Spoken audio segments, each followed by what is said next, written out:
the way Darren was talking about how we know our cyber school students maybe even better than our face-to-face, it's just indicative of the generation that we deal with right now. It's their formal or form of communication, email, texting, online. Like, we fit much better with a lot of these students than their face-to-face schools do, because they're using the technology where we have them access stuff on the internet constantly. It's the biggest library in the world. Why not use it and they just feel comfortable with it? Ryan, what about privacy? Like, do you ever get a concern about the tone of the discussions you're having with students, that some might be fairly vulnerable at certain times of their life, and what's your next port of call? Everything is moderated. So if it's a public posting and it looks like it's of sensitive nature, then I'll reply privately to the person who put the posting up.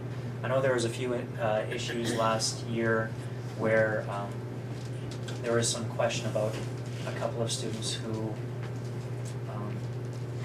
were in an emotional state. Yes. One was referred to me by a teacher, like through an assignment that was given in that classroom.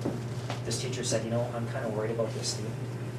And the year before, I went to a conference about student intervention, prevention, things like that. So I went to a 3-day conference out of town and just got the skills that I can use online to deal with students who are at risk.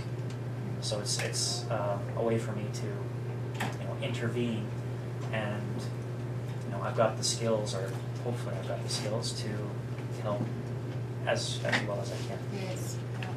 So, yeah, the parents were, with these 2 students that I dealt with last year about some very serious issues, the parents were super impressed at how fast we were able to deal with it, because in both instances, parents at home knew the situation and were very impressed that we were able to pick up on it and that we followed through with it, talked to them about their child, and they said, yeah, we're aware of it, we're going through counseling, but just thank you so much for just keeping an eye on them.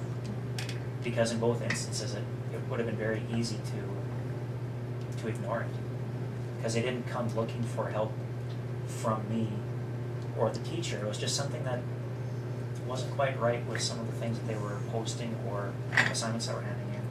So it was pretty cool that we got involved right away and dealt with it really effectively, actually.